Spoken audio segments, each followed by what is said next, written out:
Get 60% off a Babel subscription with a special Bizarre Beasts link.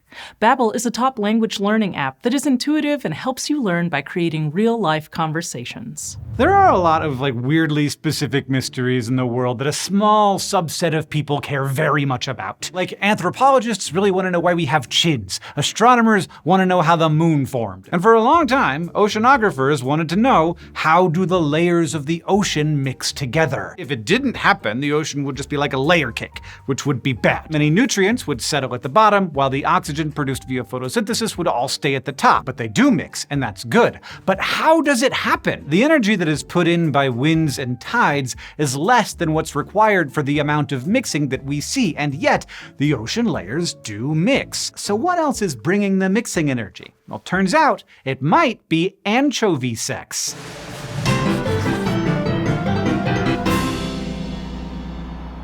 If you want to support this channel, the Bizarre Beasts Pin Club is open for subscriptions for the whole month. Sign up by July 20th and the first pin you get will be the anchovy pin, and it is one of the best pins we have ever made. Look at this pin. It's so good. And stick around to the end of the video for some bonus anchovy facts. In the early 1900s, Swedish oceanographer Johan Sandström noted that simple convection in water cannot stir things up unless the heat source is below the colder water. And because the sun is, last time we checked, above the ocean, this mostly rules out convection as a means for churning up the briny depths. But the exchange of water between way down deep and the surface has been observed for many years. By the mid-20th century, technology allowed scientists to more directly measure water movement near the seafloor. But there were still a lot of unanswered questions about what was driving these processes on a global scale. Then, in 1966, an American physical oceanographer named Walter Munk rose to the challenge, and he attempted to calculate which candidates for the motion of the ocean could explain the mixing. He extrapolated from a specific sample area of the Pacific Ocean and produced several generalized energy equations for the entire ocean,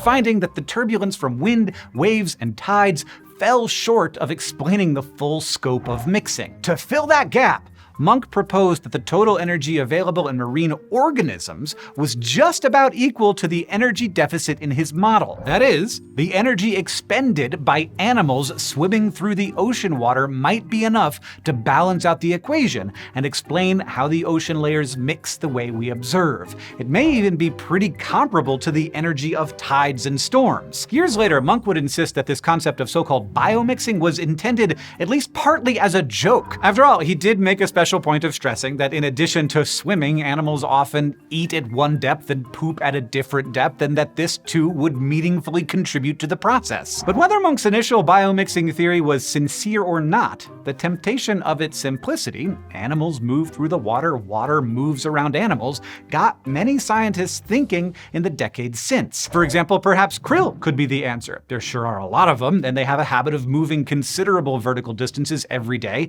in a process called diel vertical migration, or DVM. Twice a day, these little critters swim tens of thousands of times their body length, eating and respiring as they go. And although initial studies supported krill as a biomixing contender, others concluded that in spite of their impressive DVM distances, their effect on mixing is probably minimal. Because they're so small, the mechanical energy of their swimming mostly dissipates as heat energy before ever actually moving a significant amount of water. But could larger animals make a big enough splash? Well, using size and speed data for a variety of species, some researchers found promising possibilities, at least on paper. But direct measurements took the wind out of those theoretical sails by yielding similar results to those of the krill. The energy of moving fish was lost as heat before it could move much water. So experts still were not convinced about the broader plausibility of biomixing. Was it just a rare fluke? Was it possible at all? Well, this brings us back to the heroes of the story, a whole bunch of anchovies. The European anchovy, Ingrallus and crassicolus,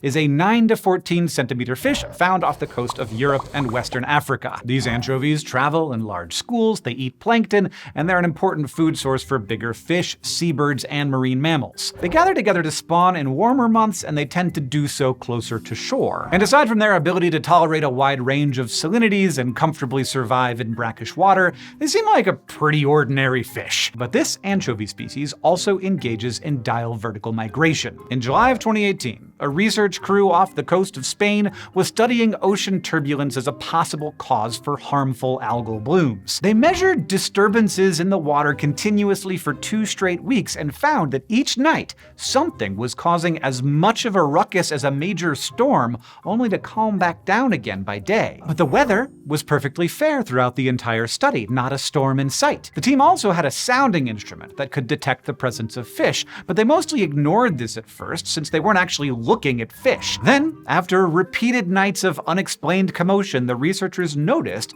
that there was a strong correlation between the timing of these events and the presence of fish on their sensors. And sure enough, plankton nets the following morning pulled in oodles of anchovy eggs. The nets cast in the morning yielded eggs that were slightly further along their 60-ish hour development, while the nets at night pulled in brand new eggs. The anchovies were actively spawning each and every night of the 2-week study, and these unexpected findings were perfectly in line with the known habits of the area's anchovies. Previous reports of large anchovy aggregations included peaks in the middle of the night and maximums in July and August. The fish were just doing what they always did, and what they always did happened to include mixing up the water column. The simple act of reproducing turned out to be important for far more than just the anchovies participating, and biomixing was finally, at least in this localized instance, an observable fact. Cooler still, we have since learned that the impact of biomixing may be more than just mechanical.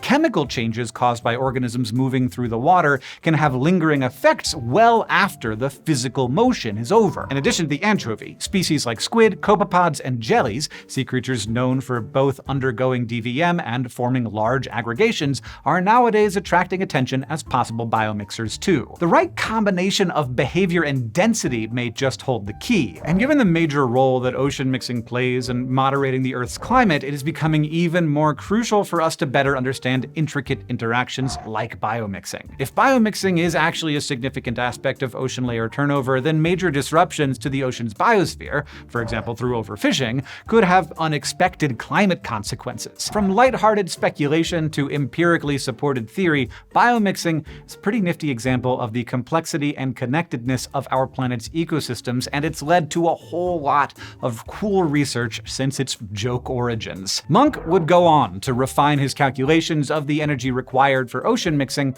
and would continue incorporating that very same sense of humor into his work. His initial silly suggestion led to serious research, and now the importance of biomixing is starting to become more appreciated, in no small part thanks to the unassuming European anchovy and its uniquely vigorous spawning practices. It all just goes to show that even the behavior of small beasts can be bizarre enough to affect something as big as the physics of the ocean.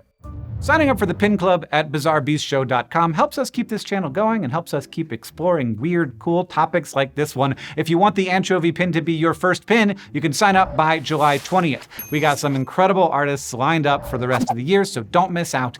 And now, here are some bonus facts. Turns out, Walter Munk isn't the only scientist to have a sense of humor about biomixing. The anchovy study that inspired this episode earned its authors the Ig Nobel Prize in Physics for 2023. The Ig Nobel Prizes honor, in their own words, achievements that make people laugh, then think. Some previous Ig Nobel winners have studied what happens when scorpions lose their anuses along with their tails, and what happens when you put a dead salmon in an MRI machine. If you want to know more about either of those studies, you can check out these 2 videos over on SciShow. Or if paleontology is more your thing, we wanted to be sure to introduce you to the earliest representatives of the group that modern anchovies belong to, which had saber teeth. Well, to be more precise, they had a saber tooth, a single, large, slightly off-center fang. One of the species comes from just over 54 million years ago, and it was found in Belgium, and the other dates to between 48 and 41 million years ago in Pakistan. If, like an anchovy, you like to travel far and wide, but unlike an anchovy, you don't want to mix things up as you go, you'll probably want to learn new languages along the way.